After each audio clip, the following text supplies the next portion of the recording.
Good day, everyone. As we begin, let us reflect on Proverbs chapter 4, verse 7, which says, "Wisdom is the principal thing, therefore get wisdom, and with all thy getting get understanding." This verse reminds us of the importance of seeking knowledge and understanding, especially in a world that is increasingly influenced by technology. By gaining wisdom, we can make informed decisions that align with our values and contribute positivity to society. And now I'm going to introduce myself to all of you. I'm Joyce and B. CASTRO from BSc 4-3. And given the topic of Albert Gonzales, and I entitled this as From Prodigy to Pariah, the rise and fall of Albert Gonzales, cybercrime, notorious architect. And today, we delve into the story of Albert Gonzales, the presentation that serves as a powerful reminder of the consequences of our choices in the digital age. Do you know that cybercrime is not just a distant issue? It also affects our daily lives, from the security of our personal information to the integrity of our professional environment. And understanding the motivation behind this criminal or cybercriminal behavior and the impact of such action is crucial for anyone navigating the modern workplace. In our jobs and daily interactions, we are often faced with ethical dilemmas and decisions that can have far-reaching consequences. By examining Gonzales' journey, we can draw parallel to our own lives, recognizing the importance of making wise choices, foster ethical responsibility, and promoting cybersecurity awareness. This knowledge empowers us to protect ourselves and our communities, ensuring that we can contribute a safer and more secure digital landscape. Now, let's engage with this topic thoughtfully as we seek to apply these lessons in our professional and personal lives. And do you know, or do you think, what drives a prodigy to embrace the very darkness he once sought to dismantle? Let's talk about this. So now let's talk about the early life and background of Albert Gonzales. And in these slides, it introduces Albert Gonzales, detailing his birth in 1981 to Cuban immigrant parents in Miami, Florida.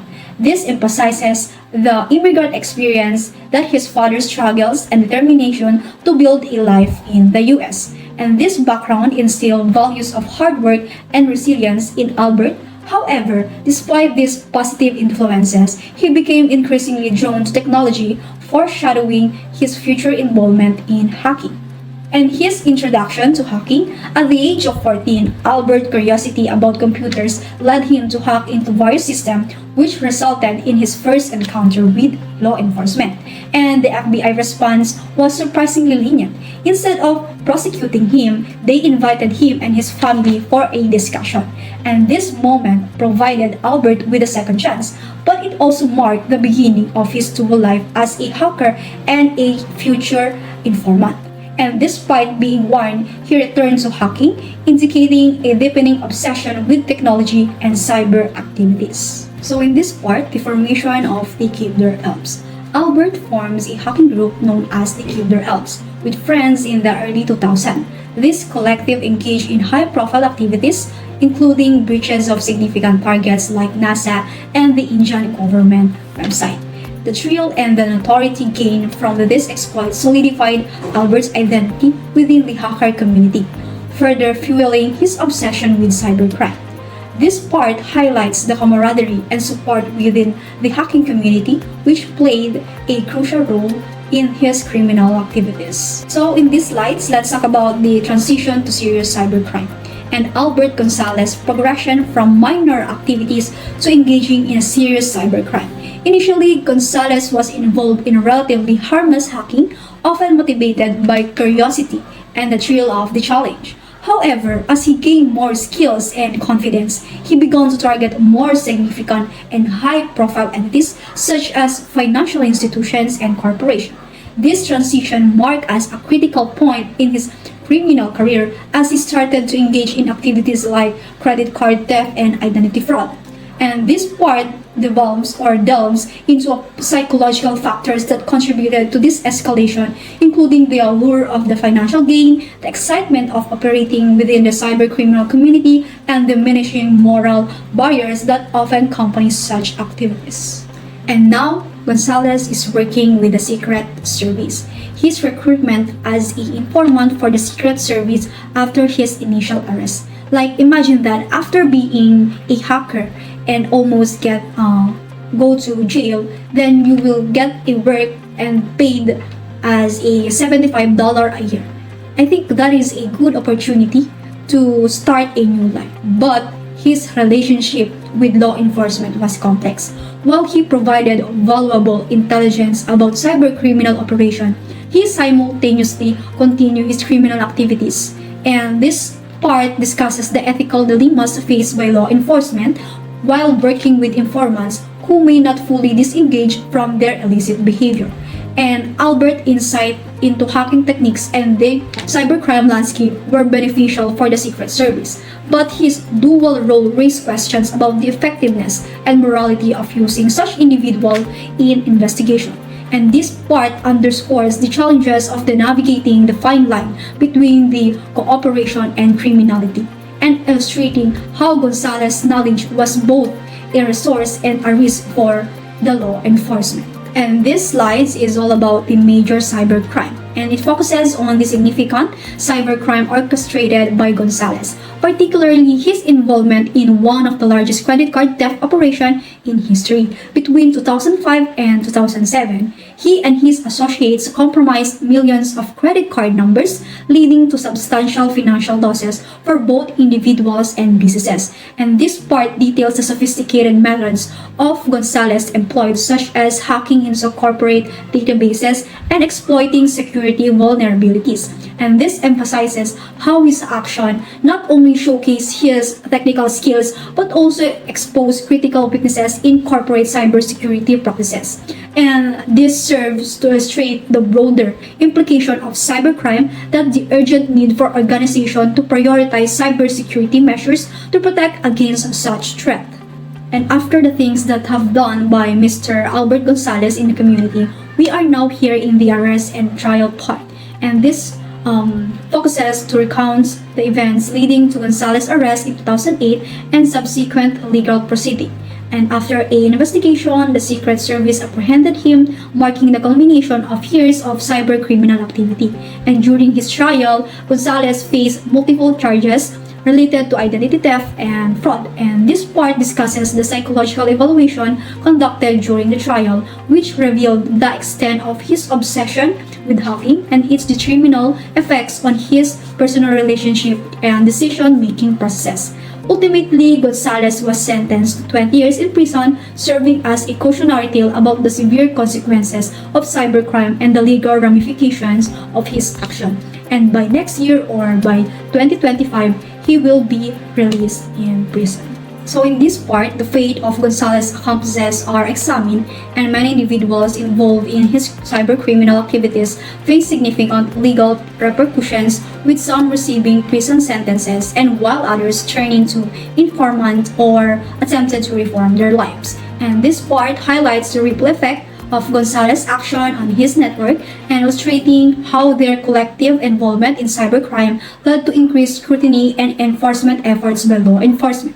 And the consequences faced by his accomplices underscores the broader implication of engaging in cybercrime, emphasizing that such involvement can lead to severe legal and personal repercussions. And let's talk about the issues and problems in the journey of Albert Gonzales. And first, we have the obsession and addiction, and illustrates how obsession with technology and hacking can lead to addictive behavior that cloud judgment and drive individuals towards criminal activities. And Gonzales' compulsive need to hack, despite opportunities for redemption and legitimate work, highlights the psychological struggles faced by individuals who become consumed by their passions.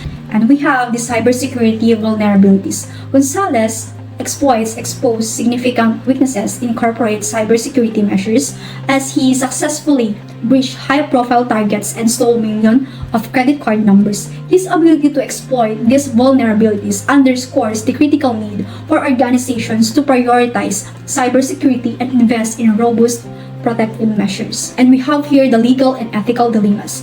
And by this, the complexities of the relationship between Gonzales and law enforcement present a significant and legal ethical dilemmas. And as an informant for the Secret Service, he provided a valuable intelligence while simultaneously engaging in criminal activities. And last but not the least is the impact on victims. And the consequences of Gonzales' cybercrimes extended far beyond financial losses, and they affected countless individuals whose personal information was compromised. And this highlights that the human cause of cybercrime, emphasizing that victims often suffer from identity theft, financial hardship, and emotional distress. To sum up the story of Albert Gonzales, it served as a compelling presentation in the cybercrime, and it illustrates the complex interplay within the opportunity, the obsession, the consequences of unethical behavior.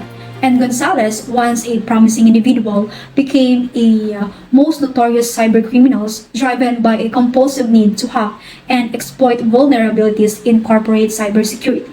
His actions not only led to significant financial losses for organizations, but also caused emotional distress for countless victims. For the conclusion of the story of Albert Gonzales concludes a stark reminder of the fine line between talent and criminality.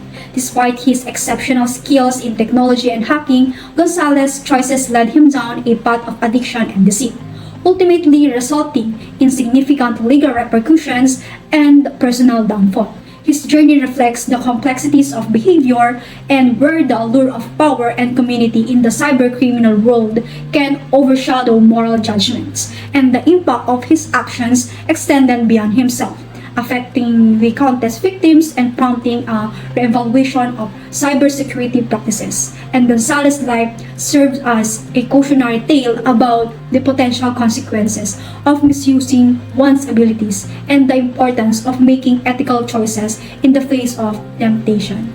And now we are here in the recommendation of this topic. And first, we have the enhanced cybersecurity education, because increasing awareness and understanding of cybersecurity among individuals and organizations is crucial, because the educational programs can help people with the knowledge to recognize threats, practice safe online behavior, and understand the implications of cybercrime, ultimately fostering a more informed society. And we have also implement robust security measures. This organization or the organization must invest in advanced security technologies and protocols to protect sensitive data from cybercriminals. And this includes the regular security audits, employee training, and the adoption of practices to mitigate vulnerabilities and enhance overall cybersecurity resilience. And the third one is we have support for rehabilitation programs. And by providing rehabilitation programs for individuals involved in cybercrime can help them reintegrate into society and redirect their skills towards the positive contributions. And these programs can address underlying issues such as addiction and provide pathways for ethical employment in the technical industry.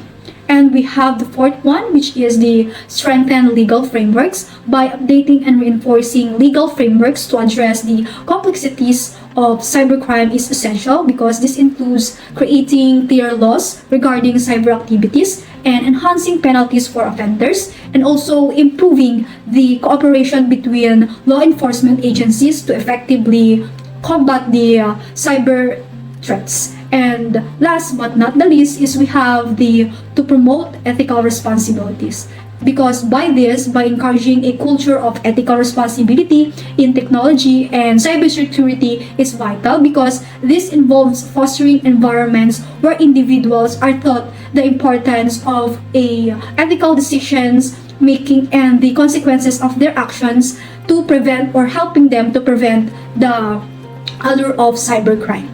And before I end this presentation, let me remind you that temptation can lead to triumph or tragedy. The path you choose defines you. This is show how important life decisions are. It implies that although we may face a variety of temptations such as immoral decisions or quick routes to achievement, how we handle these temptations determines our destiny and character. In practical terms or in reality, this means that while giving in to bad pressures can lead to regret and repercussions that impact our lives and others around us. choosing integrity and long-term advantages over instant gratification can result in personal growth and fulfillment. In the end, our choice reflects our values and determine the legacy we leave behind. Thank you.